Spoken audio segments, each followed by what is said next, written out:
Hello students, बच्चों आप लोगों को पिछले वीडियो में मैंने आप लोगों को प्रॉपर्टी बताई थी। क्वाड्रिलेटरल से रिलेटेड सारी प्रॉपर्टी मैंने आप लोगों को एक्सप्लेन कर दी थी। अगर आप लोगों को प्रॉपर्टी अच्छे से समझ में आ चुकी तो ये क्वेश्चन बिल्कुल मामूली है। ये पूरी एक्सरसाइज बिल्कुल सिंपल सी है। 3.4 आपको बिल्कुल से समझ में आ जाएगी। अच्छे से ध्यान से देखिए इसको। क्या दे रखा है? ट्रू फॉल्स करने हैं हमें फर्स्ट क्वेश्चन में। 3.4 के फर्स्ट क्वेश्चन में ट्रू फॉल्स है। फर्स्ट क्वेश्चन है ऑल रेक्टेंगल आर स्क्वायर। क्या सारे रेक्टेंगल स्क्वायर होते हैं? बिल्कुल भी नहीं होते। क्यों? सारे स्क्वायर रेक्टेंगल जरूर हो सकते हैं, लेकिन रेक्टेंगल स्क्वायर कैसे हो सकता है? बिल्कुल भी नहीं हो सकता। क्यों? क्योंकि रेक्टेंगल की तो अपोजिट साइड इक्वल होती है केवल, जबकि स्क्वायर की सारी साइड इक्वल होती है। ठीक है, बाकी सारी प्रॉपर्टी सेम है कि 90 डिग्री के होते हैं, वो ठीक है, सब चलता है। लेकिन वहां हो गया तो ये क्या हो गया? फॉल्स। यहाँ पर आप फॉल्स लिख लीजिए।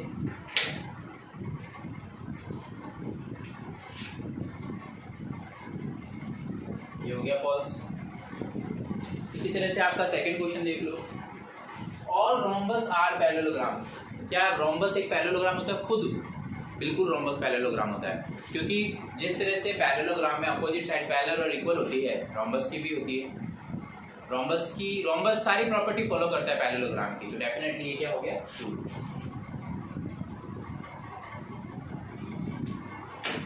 रोम्बस की अब जैसे पता है रोम्बस की क्या है? अपोजिट साइड पैरेलल और इक्वल, एंगल्स भी पैरेलल, एंगल्स भी इक्वल होते हैं, तो डेफिनेटली फॉलो कर रहा है उस रूल को, तो इसको हम यूज कर सकते हैं। अगला देखो, ऑल स्क्वायर आर रोम्बस। सारे स्क्वायर रोम्बस होते हैं एंड ऑल्सो रेक्टेंगल। क्या सारे स्क्वायर रोम्बस और रेक्टेंगल होते हैं? बिल्कुल होते हैं, क्योंकि स्क्वायर तो सबसे बड़ा होता है, सारी प्रॉपर्टी फॉलो करता है। ईच एंगल 90 होता है, ठीक है, और इसकी सारी साइड इक्वल होती है, ठीक है। तो डेफिनेटली ये स्क्वायर भी है, एक रोम्बस भी है। बिल्कुल, स्क्वायर जो है एक रोम्बस भी होता है, एक रेक्टेंगल भी होता है, तो आप इसको लिख सकते हैं ट्रू। बिल्कुल सही है। इसी तरह से बच्चों अगला देखो, all square are not parallelogram. ये कह रहा है कि क्या सारे स्क्वायर पैरेललोग्राम नहीं होते? क्या ये सही स्टेटमेंट है? ये बिल्कुल गलत स्टेटमेंट है, क्योंकि स्क्वायर तो पैरेललोग्राम होगा ही होगा, क्योंकि अपोजिट साइड पैरेलल और इक्वल सारी प्रॉपर्टी फॉलो करता है पैरेललोग्राम की। ये डेफिनेटली ये स्टेटमेंट लिखा हुआ जो है ये गलत है, नॉट आने की वजह से। अगर यहाँ नॉट नहीं आता तो ट्रू होगा, तो ये क्या हो जाएगा? फॉल्स। ये फॉल्स स्टेटमेंट है, क्योंकि सारे स्क्वायर एक पैरेललोग्राम होते हैं। All kite are rhombus. क्या सारी की सारी काइट जो है वो आप लोगों की रोम्बस होगी? सारी काइट। एक काइट रोम्बस कैसे हो सकती है? काइट रोम्बस थोड़ी हो सकती है। एडजेसेंट साइड इक्वल होती है, परपेंडिकुलर होता है, इसका मतलब ये थोड़ी है कि ये रोम्बस हो जाएगी ना, गलत है। तो ये क्या हो गया? फॉल्स। इसी तरह से बच्चों अगला देखो, ऑल रोम्बस आर काइट। क्या सारे रोम्बस काइट हो सकते हैं? क्या प्रॉपर्टी सारी फॉलो करेगा? एफ पार्ट बिल्कुल फॉलो करेगा, क्योंकि एक रोम्बस जो होता है उसकी सारी साइडें भी इक्वल होती है, जबकि इसमें तो हमें केवल एडजेसेंट साइडें इक्वल चाहिए, इसकी तो सारी इक्वल होती है, तो ऑलरेडी वो फॉलो करेगा। और परपेंडिकुलर होता है, ये परपेंडिकुलर होता ही है, बिल्कुल फॉलो कर रहा है सारे रूल। तो डेफिनेटली रोम्बस जो होते हैं वो काइट भी होते हैं, ट्रू है ये। All parallelogram are trapezium. क्या सारे पैरेललोग्राम ट्रेपेजियम होते हैं? ट्रेपेजियम में 1 पेयर पैरेलल होना चाहिए। ट्रेपेजियम में केवल एक पेयर पैरेलल चाहिए। तो ये क्या कह रहा है कि सारे पैरेललोग्राम ट्रेपेजियम होते हैं या नहीं होते हैं? आपसे ये क्वेश्चन पूछ रहा है। तो डेफिनेटली एक पैरेललोग्राम अगर आप लेते हैं तो पैरेललोग्राम भी तो एक ट्रेपेजियम ही होता है, इसके तो दोनों पेयर होते हैं, हमें कम से कम 1 चाहिए होता है, तो डेफिनेटली बिल्कुल सही है ये भी क्या आ जाएगा? ऑल स्क्वायर्स आर ट्रेपेजियम बिल्कुल होगा। जब पैरेललोग्राम ही ट्रेपेजियम होते हैं तो स्क्वायर तो होना ही है, क्योंकि स्क्वायर के तो सारे ही पैरेलल है, इक्वल है, सब चल रहा है इसका। तो इस तरह से बच्चों ये फर्स्ट क्वेश्चन एकदम सिंपल सा था। आप अच्छे से प्रॉपर्टी क्लियर होगी तो डेफिनेटली किसी को कोई दिक्कत ही नहीं। ठीक है, ये आपका फर्स्ट क्वेश्चन था। आई होप आप लोगों को क्लियर हो गया। प्रॉपर्टी आप अच्छे से तैयार कर लोगे तो ये क्वेश्चन कुछ है ही नहीं। प्रॉपर्टी तैयार नहीं है तो डेफिनेटली ये हार्ड हो जाते हैं। पहले प्रॉपर्टी तैयार करो, फिर ये क्वेश्चन तैयार करो। आपके क्वेश्चन भी तैयार हो जाएंगे, प्रॉपर्टी भी तैयार हो जाएगी। फर्स्ट क्वेश्चन हो गया। सेकंड क्वेश्चन देखो, सेकंड क्वेश्चन क्या कह रहा है। सेकंड क्वेश्चन में लिखा है भाई, identify all the quadrilaterals that have 4 side of equal length, 4 sides of equal length. कोई दो फिगर बतानी है, फिर 4 राइट एंगल्स ऐसे बताने हैं जिसके 4 राइट एंगल्स मिल जाए, हमारा काम हो जाए। तो ऐसे कौन कौन से हो सकते हैं, 4 साइड्स ऑफ इक्वल लेंथ, तो 4 साइड इक्वल होनी चाहिए। तो ऐसे कौन से हैं, एक तो स्क्वायर है और एक रोम्बस है।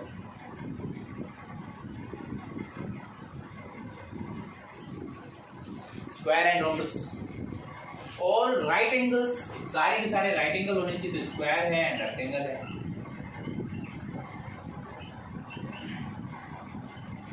यही है बिल्कुल। अगला देखिए, explain how a square is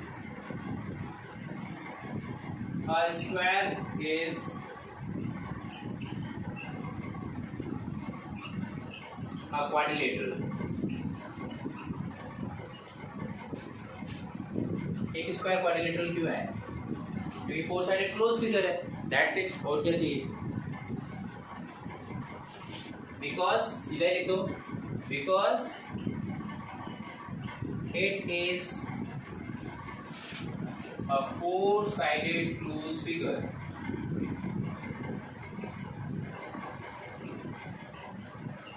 हो गया बस। इसी तरह से दूसरा पार्ट पूछा है। दूसरे पार्ट में a square is a parallelogram। एक स्क्वायर पैरेललोग्राम क्यों है, a square is a parallelogram because in square also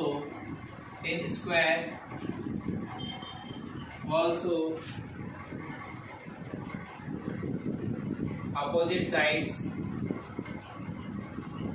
are parallel and equal। Square की भी अपोजिट साइड पैरेलल और इक्वल होती है, बल्कि तो उसके तो सारी साइडें इक्वल होती है, तो लेकिन अपोजिट भी होती है। इसकी वजह से क्या हम कह सकते हैं कि स्क्वायर भी एक पैरेललोग्राम है। अगला क्या है, a rhombus। A square is a rhombus because its all 4 sides are equal and diagonals bisect each other। Diagonal perpendicular bisect each other। Perpendicular bisect each other। Bisect each other। तो ये similarity होती है दोनों में, तो जो similarity होती है वही लिखना है इसमें। इसी तरह से डी पार्ट लिख सकते हो आप, how a square is a rectangle, और 90 डिग्री एंगल वाला ले दो। A square is a rectangle, क्यों, because 4 right angles, because all 4 angles are right angles।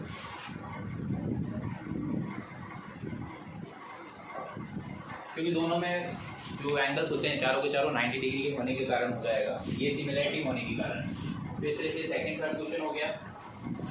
अब हम फोर्थ और फिफ्थ की बात करते हैं, आगे करते हैं इसको। फोर्थ और फिफ्थ पार्ट भी आप अच्छे से देख लीजिए इसकी। फोर्थ फिफ्थ पार्ट भी देख लेते हैं। देखिए ये कह रहा है कि name the quadrilateral whose diagonal bisect each other. Fourth वाला है डायगोनल बाइसेक्ट किस किस के करते हैं, केवल बाइसेक्ट बोला है, ध्यान रखना, जो बोल रहा है वो ध्यान से सुनना। डायगोनल्स बाइसेक्ट ईच अदर, किस किस के डायगोनल्स आपस में बाइसेक्ट कर रहे हैं वो बताना है। Number b, diagonals are perpendicular, जितना पूछा है उसी का जवाब देंगे। Perpendicular of each other, diagonal perpendicular of each other. C part आपसे पूछ रहा है डायगोनल्स आर इक्वल, तो इनका जवाब हमें देना है। किस किस में कौन कौन सी ऐसी फिगर है जिसके अंदर बाइसेक्ट होता है, किसके अंदर परपेंडिकुलर बाइसेक्ट होता है। तो डायगोनल बाइसेक्ट किस किस के अंदर होता है उसका जवाब ले लो। डायगोनल बाइसेक्ट होना चाहिए कि किस कौन सी ऐसी फिगर है जिसके अंदर डायगोनल बाइसेक्ट होते हैं। तो उन फिगर का नाम लिखना है। तो सबसे पहले तो स्क्वायर खुद है, फिर आपके रोम्बस खुद है, फिर आपके रेक्टेंगल भी है, परपेंडिकुलर बाइसेक्ट भी होता है, लेकिन इसमें बाइसेक्ट लिखा तो बाइसेक्ट तो है ही डेफिनेटली। रेक्टेंगल है, पैरेललोग्राम है, तो ये 4 फिगर है इसके अंदर बाइसेक्ट होता है। ठीक है, अब हम बात करते हैं इसकी डायगोनल और परपेंडिकुलर बाइसेक्ट ईच अदर। तो परपेंडिकुलर बाइसेक्ट होना चाहिए, सीधा बाइसेक्ट नहीं होना चाहिए, परपेंडिकुलर बाइसेक्ट वाली फिगर लेंगे। तो हमें पता है कि स्क्वायर का परपेंडिकुलर बाइसेक्ट होता है, रोम्बस का भी होता है। तो स्क्वायर एंड रोम्बस ऐसी फिगर होगी जिसमें परपेंडिकुलर बाइसेक्ट होता है।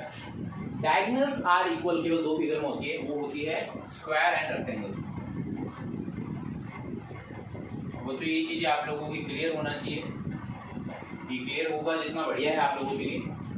ठीक है, ये हमारा हो गया। अब ये 5th कह रहा है, क्वेश्चन नंबर 5 की बात करते हैं। अब 4 हो गया, क्वेश्चन नंबर 5 पे आ जाइए। क्वेश्चन नंबर 5 क्या कह रहा है देखिए। क्वेश्चन नंबर 5 कह रहा है explain why a rectangle is a convex quadrilateral.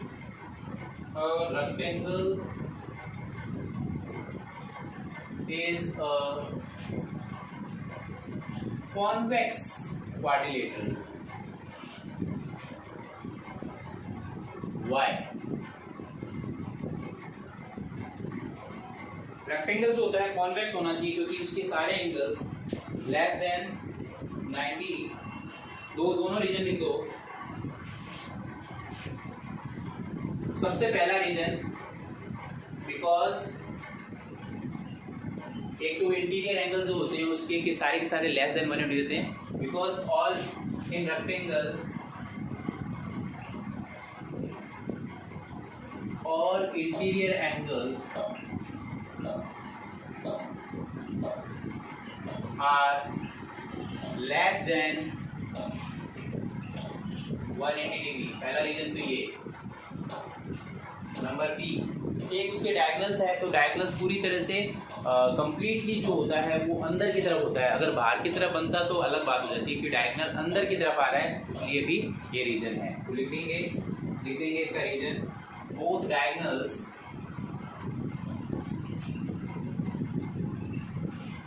Diagonals lie only, ठीक है, इन द इंटीरियर, अंदर की तरफ ही आते हैं, बाहर नहीं निकलते हैं। जबकि कॉनकेव में बाहर निकल जाता है। इंटीरियर ऑफ द रेक्टेंगल, ये रीजन है। इसीलिए हम बोल सकते हैं rectangle is a convex quadrilateral. तो वाई का रीजन आपको मिल गया। Because in rectangle all interior angles are less than 180 degree and both diagonals completely, ये देखिए अंदर की तरफ बनते हैं ये। जबकि यही फिगर अगर कोई ऐसी बनती तो इसके अंदर सारे डायगोनल एक जगह पॉसिबल नहीं हो पाता है, ये बाहर की तरफ आ जाता है, इसमें आउटर आ जाता है, आउटर की तरफ लिखना पड़ता है, ये काउंट नहीं हो सकता इसमें। ठीक है, वो आपके सिलेबस में नहीं है, तो फिलहाल अभी इसको देखेंगे। फिफ्थ है, अब ये लास्ट पार्ट करते हैं इसका, 6 पार्ट को ध्यान से सुनना भाई। 6 पार्ट में गंदा क्वेश्चन है इसका, जो थोड़ा सा समझने वाला है। बाकी तो एकदम मामूली से क्वेश्चन थे जो कराए हुए वही है। ठीक है, अब आपको इस पार्ट में आपको क्या कह रहा है, ध्यान से सुनो। ये कह रहा है कि भाई एक राइट एंगल ट्रायंगल बनाओ ABC, जिसके अंदर एक राइट एंगल ट्रायंगल बनाइए ABC। नाम क्या है? ABC। एक राइट एंगल ट्रायंगल बनाना है, नाम देना है ABC। ठीक है, जिसमें ये 90 डिग्री पे हो। ठीक है, जिसमें प्रोड्यूस करते हुए इसको हम आगे करेंगे। ठीक है, ये काम हम आगे करेंगे। ABC से right angle triangle and O is the mid point. O is the mid point, O एक मिड पॉइंट होना चाहिए जिस हमें जो क्वेश्चन करना है वो मिड पॉइंट आपको दिया हुआ है इस क्वेश्चन के अंदर। और आपको ये भी दे रखा है midpoint the side opposite to the right angle, ठीक है, अपोजिट के साइड वाली जो है वो बाइसेक्ट हो रही है, वो हमने लिख दिया। Explain why O is the equidistance from A B C, A B C ये इक्विडिस्टेंस होगा, ये आपको बताना है करके। तो आपको इसमें कुछ बात क्या करना है, देखिए इसको प्रोड्यूस कर दीजिए। इस क्वेश्चन के अकॉर्डिंग हम क्या कर रहे हैं ध्यान से देख लीजिए। प्रोड्यूस कर दो, प्रोड्यूस कर दिया, किसको कर दिया, बी ओ को, बी ओ को प्रोड्यूस कर देते हैं, ठीक है, टू डी बाहर तक ले जाओ, B O to D produce कर दिया सच दैट, अब ये इसी का पार्ट है, B O is equal to O T. ठीक, यहाँ पे भी हमने एक पॉइंट ले लेते हैं, मैं थोड़ा ऐसा बना देता हूँ ताकि आपकी पूरी फिगर बन जाए, पूरा पूरा हम ऐसे लेंगे। ये वीओ तो फिगर दिया हुआ ही था क्वेश्चन में, इसको पीछे तक लेके जाइए आप, ठीक है, इतना है। And join C D and A D, ये ज्वाइन कर देंगे आप।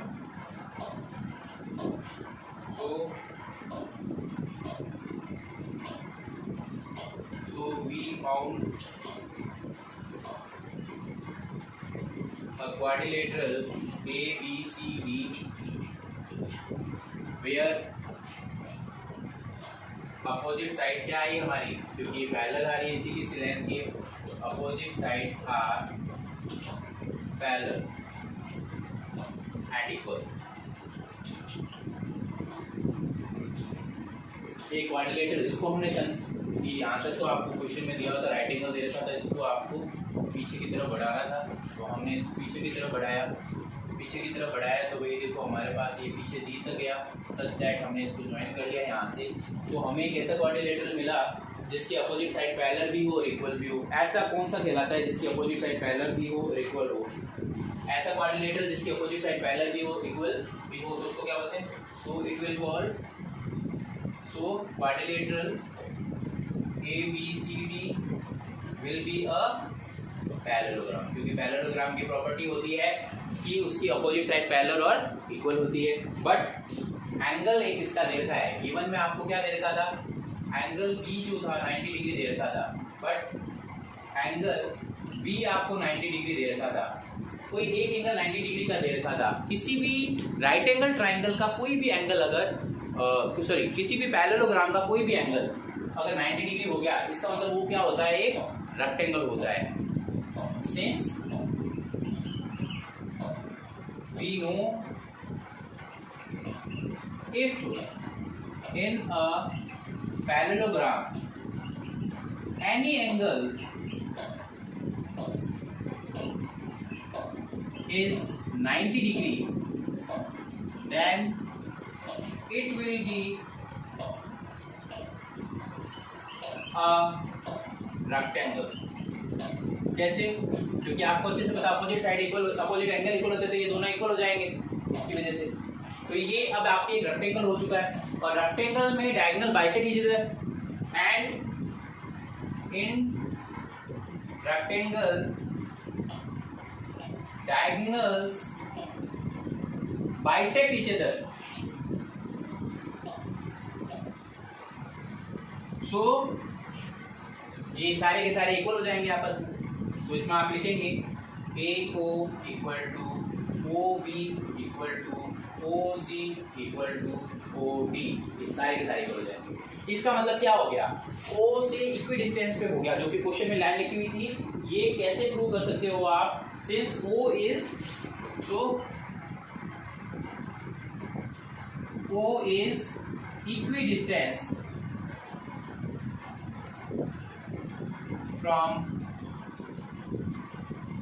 Point A B C and D, चारों से इक्वल पे है, किसी एक पॉइंट से नहीं, चारों पॉइंट से इक्वल हो गया। या मिड पॉइंट भी ले सकते हो, ठीक है, वो आप लिख सकते हो, या आपको पता होना चाहिए। डायगोनल्स परपेंडिकुलर बाइसेक्ट करता है एक दूसरे को, तो ये सारे के सारे इक्वल भी हो गए। और डायगोनल भी आपस में इक्वल होते हैं, तो ये प्रॉपर्टी पूरी की पूरी फॉलो होती है। क्या किया? कुछ भी नहीं किया। एक राइट एंगल ट्राइंगल दे रखा था यहाँ पर, तो हमने क्या किया, ओ पीछे की तरफ एक्सटेंड किया, डी की तरफ ऐसे एक्सटेंड किया कि ये ऑपोजिट साइड पैरेलल और इक्वल आए, तो डेफिनेटली ये क्या हो जाएगा, एक पैरेललोग्राम हो जाएगा। बट बी इसको भी एक एंगल 90 डिग्री होते ही वो पैरेललोग्राम क्या हो जाएगा, एक ये प्रॉपर्टी है किसी भी पैरेललोग्राम के अंदर अगर कोई भी एक एंगल अगर 90 डिग्री का हो जाए तो उसको हम क्या बोलेंगे, एक रेक्टेंगल बोलेंगे। किसी भी पैरेललोग्राम में कोई भी एक एंगल अगर 90 डिग्री का है, ये हो गया। और रेक्टेंगल की प्रॉपर्टी क्या है कि उसके डायगोनल परपेंडिकुलर बाइसेक्ट करते हैं और आपस में इक्वल भी होते हैं। तो बाइसेक्ट ऑलरेडी आपको ये दिया हुआ है कि ये मिड पॉइंट है, तो मिड पॉइंट है, डेफिनेटली ये पहले से ही मिड पॉइंट है, तो ये तो ऑलरेडी इक्वल था, ये वाला इससे हो गया, तो ये इससे क्या हो गया, ये आप ये देख सकते हो।